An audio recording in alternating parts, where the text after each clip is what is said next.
So Pam Bondi was asked whether Trump is honest, and her answer was to tell us he's the commander-in-chief, which wasn't the question. It's a yes or no that apparently requires a full-scale dodge. They're calling it keeping the country safe. I'd call it the most expensive game of dodge the question we've ever paid for. So this happened at a House Judiciary Committee hearing on February 11th, 2026. Representative Sydney Kamlager-Dove of California had 5 minutes with her, and she used every single second of it to do something that apparently nobody else in that room was willing to do. Ask the nation's top law enforcement officer whether the President of the United States is honest. What followed was one of the most telling exchanges you'll see from a congressional hearing this year, not because of what was said, but because of what wasn't. Take a look at this, and I'll break it down on the other side. The good gentleman yields back. We turn to the good lady from California, Congresswoman Kamlager-Dove. Thank you, Mr. Chair, and thank you, Attorney General, for being here today. I want to talk with you about an issue on which there is broad bipartisan agreement: the importance of ensuring trust between the American public and those government officials who wield powerful law enforcement responsibilities. So, Attorney General, would you agree that it is important for law enforcement leaders to be honest? Of course, as well as members of Congress. Thank you. And would you include yourself as a law enforcement leader?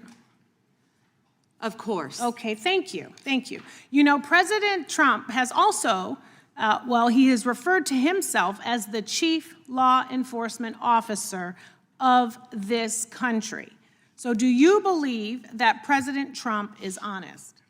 He is the commander-in-chief of the United States of America, and not not only is he keeping this country safe, he is keeping this world safe. It's safe. A simple question which you didn't Of course I do. answer. He is Okay, the thank you. commander-in-chief. Last June, Minnesota lawmaker Melissa Hortman, her husband Mark, and their dog were brutally murdered in their home. And your USA's office in Minnesota investigated this crime and obtained a 6-count indictment of the murder suspect, stating that he had intent to kill, injure, harass, and intimidate Minnesota legislators. And I have the copy right here. I read through it. Yet a few weeks ago, President Trump suggested publicly that Minnesota Governor Tim Walz was behind these murders, posting on his Truth Social account a video raising this conspiracy theory. And it wasn't true. And you know it wasn't true, or else you would not have brought an indictment against the subject. Do you know what else Trump has said? He has said he has cut gas prices by 1,400%. False. That he won the 2020 election. Actually, gas is down to $1.99 a gallon, thanks to that President he didn't Trump. know Epstein. Maybe False. $5 in That California. It's my time, Mr. Chair. That he sent water to LA during the wildfires. False. That Governor Westmore of Maryland called him the greatest president of his lifetime. False. So many tales, too many to keep up. But I want to go back to what he said about Tim Walz. Do you agree that President Trump undermined public trust in law enforcement by suggesting that Governor Walz was involved in the Hortman murders? I am not familiar with that statement. Well, that is a disappointing response, and it is also why your office and Donald Trump have zero credibility, because I know, and you know, it was a right-wing extremist who murdered the Hortmans, and you and the president are being dishonest with the American people. Last fall, after the horrific shooting of Charlie Kirk, President Trump was asked if there were extremists on both the left and the right. And his exact words were, "I'll tell you something that's going to get me in trouble, but I couldn't care less. The radicals on the right oftentimes are radical because they don't want to see crime. The radicals on the left are the problem, and they're vicious, and they're horrible, and they're politically savvy." Do you agree with this statement? You're taking too long, Madam Attorney General. But you know the answer, because your own department has addressed the question. In 24, the DOJ's research arm issued a report on domestic terrorism, stating that the number of far-right attacks continues to outpace all other types of terrorism and domestic violence extremists.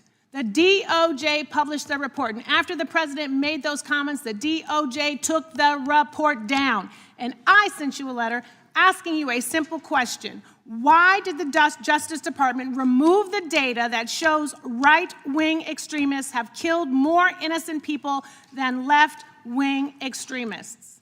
Did you refer to immigration enforcement as domestic terrorism? You should answer my question. Yes. You're on my time, but you won't. And what I am asking you to do is put the report back, restore the data.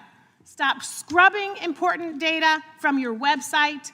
Stop taking down reports that you know the American people need to know about. There are violent, dangerous people out here with real threats, and the dishonesty from your agency comes from the covering up of these threats that could hurt American people and put our lives at risk. Do better. And with that, I yield back, Mr. Chair. The lady yields back. The gentleman. So here's what you need to know, the stuff that wasn't in that clip. The case she was asking about, the deadly attack on former Minnesota House Speaker Melissa Hortman and her husband Mark. Here's what that actually looked like. In June of 2025, a man named Vance Bolter showed up at their home in the early morning hours, posing as a law enforcement officer. He was wearing tactical gear, a fake police badge, and a realistic silicone mask meant to disguise his face. He took their lives. Earlier that same night, he had critically injured State Senator John Hoffman and his wife Yvette. The family's dog, Gilbert, was also gravely injured and did not survive. But here's what makes this so much worse.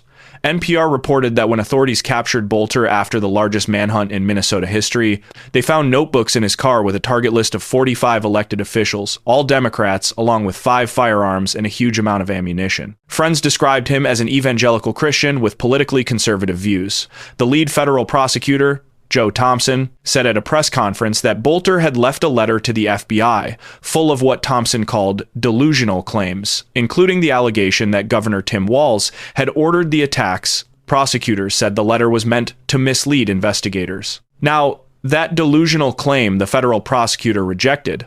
On January 3rd of this year, the President of the United States shared a video on Truth Social spreading that exact false allegation. His own prosecutor called it delusional, and he amplified it anyway. And the Hortman's children, Colin and Sophie, publicly begged him to take it down. Sophie said, and I want you to hear this, that sharing the video was another hurdle our family must overcome in grieving the loss of my parents. Pat Garofalo, a former Republican leader in the Minnesota House, condemned it too, calling it absolutely disgusting behavior that hurts the surviving families a second time. People from both parties condemned it. He left it up. Now, here's the report. The study that was discussed in that hearing was published by the DOJ's own research arm called the National Institute of Justice.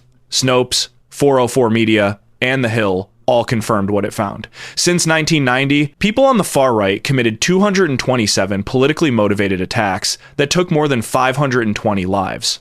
In that same period, those on the far left committed 42 attacks that took 78 lives. That's not my take. That's the DOJ's own numbers. And here's what happened to that study. It was still on the DOJ website as recently as September 11th, 2025. We know because a cached version still exists online. By September 12th, 2 days after the targeted killing of conservative activist Charlie Kirk, the study was gone. The DOJ wouldn't say why. In its place, a message that basically said, we're reviewing our websites because the president told us to. Kamlager-Dove, by the way, wrote a letter with other members of Congress demanding it be put back up. The strategy here is not complicated. The president wants to label the radical left as the sole source of political violence in America. His own department's research says the opposite, so they deleted the research. Imagine getting a bad grade on a test, and your solution being to drop out of school entirely. And just to put a fine point on it, during this same hearing, she claimed gas is down to $1.99 a gallon. AAA has it at $2.92. So this isn't just about hiding data on political violence. This is an administration that says things that aren't true about the price of gas while you're standing at the pump watching the numbers go up. Here's how to explain this to anyone who asks. The Department of Justice deleted its own research showing that far-right violence is the biggest domestic threat in America, because that research contradicted the president's talking point. And when asked about it under oath, the AG wouldn't answer, and instead attacked the questioner. So what does this actually mean for you? On a personal level, it means the federal government is actively hiding information about the threats most likely to affect your community. The data showed far-right attacks outpacing every other kind of political violence since 1990, and instead of addressing that, they buried it. That's like your doctor getting your blood work back, seeing a serious problem, and shredding the results because they don't want to upset you. Except in this case, the doctor is also selling you supplements. Bigger picture, this is what it looks like when a Department of Justice stops acting like an independent law enforcement agency and starts acting like the president's personal PR team. NPR's reporting laid it out. Since she took over, her time in the job has included the firing of long-serving prosecutors who worked on Capitol riot cases, investigations of the president's political opponents, and dropping cases against his allies. CNN put it this way: she came loaded for bear to hit back at lawmakers and seemed to be playing to an audience of one. That audience, obviously, is the president, and the rest of the world is watching this. They're watching the chief law enforcement officer of the most powerful country on earth refuse to say the president is honest, refuse to acknowledge her own department's research, refuse to address a false claim her own prosecutors rejected. And for what? For what are we doing all of this? To protect a president who spreads false stories about the death of a state legislator, using the suspect's own delusional claims as his source? To keep pretending that only one side is capable of violence, when the DOJ's own data says the opposite? To keep one person happy while torching the trust of every federal law enforcement agency in the country? This is a man who couldn't be bothered to lower the flag for Melissa Hortman when she was killed, but ordered flags to half-staff within hours for Charlie Kirk. The double standard isn't accidental, it's the point. And here's something that came out just one day after this hearing. The Intercept reported that during that same testimony, she confirmed for the first time that there's an undisclosed watch list of groups the administration considers threats. It's being put together under a Trump executive directive called NSPM 7. When Representative Mary Gay Scanlon asked who or what is on the list, she refused to say, except to confirm that Antifa is on it. So we have an attorney general who won't share the political violence data her department already published, who won't tell Congress who's on an undisclosed government watch list, and who won't say whether the president is honest. At a certain point, "I'm not familiar" stops being a dodge and starts being a confession. Representative Kamlager-Dove herself put out a statement the day after the hearing. In her words, she came across as unstable and refused to provide real answers while disrespecting our constituents by dodging the very questions we are elected to ask on their behalf. Here's where things stand. The DOJ's report on political violence is still gone from the website. The president's debunked post about Governor Walz and the Hortman case, based on what's been reported, it's still up. Vance Bolter has pleaded not guilty and his case is moving through court, with the next court date set for March 6th, 2026. This isn't about one hearing or one question that didn't get answered. This is about whether the people running the Department of Justice believe their job is to pursue the truth or to bury it. Because when the Attorney General of the United States can't say the word yes to the question, is the president honest? When she has to deflect to Commander-in-Chief, like she's running a word association game, that tells you everything.